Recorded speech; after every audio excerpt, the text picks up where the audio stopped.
Ladies and gentlemen, welcome back to my channel. My name is Marissa and today I am doing another book tag.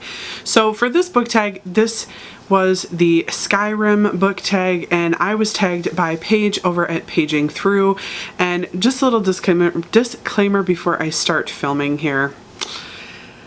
I've never played Skyrim. I have seen and heard of it before, but I've never actually played the video game, so I have no idea what I'm talking about when I'm reading these questions off. If you guys want to watch a really well done tag video on this tag, please go watch Paige's video because she did a really excellent job and she also inserted snippets of her playing the game, so that was pretty cool. Gave me a little bit more insight into it.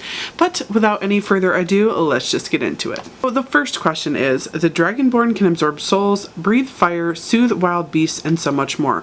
What character do you think would be capable of anything? It took me a really long time to think of this one, to be perfectly honest, but the one that I could really think of is Mia from Nevernight. She is perfectly capable of doing anything and everything. The good, the bad, the ugly, the downright horrible, horrifying. Yeah, she's just an all-around very morally gray character, even bordering on the bad. But yeah, I really think she's capable of doing anything she sets her mind to. So question number 2 is, Lydia is sworn to carry your burdens. Who is the most annoying side character? Besides Jaskier from The Witcher? The TV show anyway. I don't know about the books or the video games, but you know. So the one that I thought of immediately was Simon from the Shadowhunter series. I can't remember what it was, the Infernal Devices, the Mortal Instruments.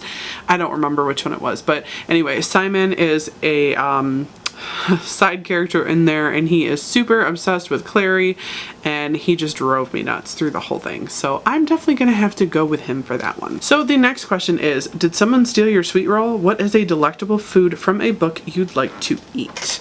So for this one, of course, I had to go with Harry Potter because there's all kinds of amazing food that was shown and talked about in the books. And I also recently just purchased the Wizarding cookbook, and this is the year 1 cookbook, and it is super cool. It took forever to get to me because it of course came from the UK, but this book came and was made to look very distressed. It's got beautiful gold foiling on the front of it, but it is an actual cookbook inside. So the recipe that I chose is this magical beast bread, and that is what they look like. They are super cute, and eventually I might actually try to make some recipes out of this. So question number 4 is, took an arrow to the knee. What character do you think would be most likely to get randomly injured? Harry Dresden, of course. That dude is always blowing himself up or blowing other people up or just getting randomly hurt doing stupid shit. So yeah, definitely Harry Dresden. So question number 5 is, Aedra versus Daedra. What is the most interesting force of good or evil or otherworldly source of power that you found in a book?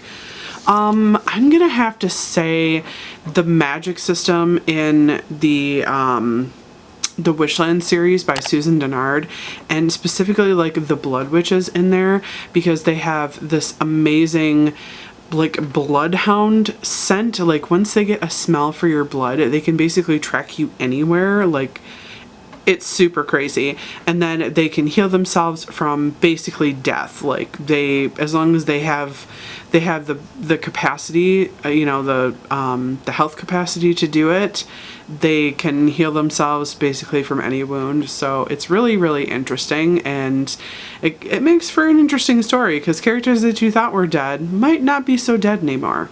So question number 6 is, Tamriel is full of double crossers. Who is your favorite deceitful or suspicious character? So for this one, of course, I'm gonna have to go with Locke Lamora, who is of course a morally gray character, and he is very suspicious, but he's so utterly charming, you just don't notice that he's being suspicious until you figure out your wallet's missing. So question number 7 is, the Lusty Argonian Maid is the hottest book ever written. What is your favorite romance in a book? So for this one, I went with the book American Royals, and that would have to be Beatrice, Princess Beatrice, and her bodyguard. I just adore the two of them together. I absolutely love it. I think they were a match made in heaven and definitely meant to be. So, you know, I'm really not one for a bunch of romancy reads and bodice rippers and all that, but that I just, oh, swoon. It's so pure and so beautiful, and I just love it. So question number 8 is stealth archer is the obvious and most practical character build. What type of character do you think is the most useful, and give an example? Smart thieves, to be perfectly honest with you. Smart, sneaky thieves. I think they have the best chance of not getting noticed. I think they make the best con artists. They know what they're doing, and they can pretty much get away with it, and people have no idea.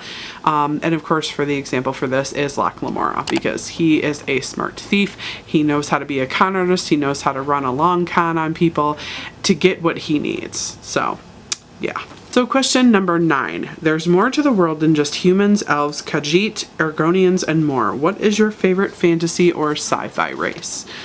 I have to say right now, I kind of like werewolves. I was kind of over the whole vampire thing, like maybe as a teenager, so werewolves is definitely my jam. Werewolves or witches and wizards. Like, I don't know. Let's just keep it simple, people. That's who I like. So question number 10, and of course the last question, is glitches. Dragons freaking out in midair, giants sending you sky high. What is a surprisingly funny or unexpected thing you found in a book? I don't know. Like, a lot of the books that I read have some really funny parts in them, but I just can't think of them off the top of my head. So I guess I would have to say the most surprising thing for me was reading A Good Girl's Guide to Murder and figuring out finally who the killer was. It just threw me for a loop. Both Good Girl's Guide to Murder and Good Girl Bad Blood, which is the sequel to that book, they both threw me for a loop as far as who the killer was. It was like there was no indication whatsoever, and yeah, it just completely went right over my head. And then it was like, once it came together, it was like, oh, well, I guess that does make sense, even though I was like thrown off the scent trail of that person. So yeah, they were both really good books. So I guess that is all the questions that I have for you guys today. I'm not going to tag anybody in this because I don't know really anybody on this platform who plays this game who probably hasn't done this tag yet. So if you want to, I will leave all the questions down below for you guys to do. Let me know down in the comments if you do decide to do this tag, and I will definitely come watch your video for you. So anyway, until next time, have a great day. Bye-bye. Thank you so much for watching my video. I upload every Wednesday and Saturday, and I would really love it if you would like, comment, and subscribe my videos. Have a great day.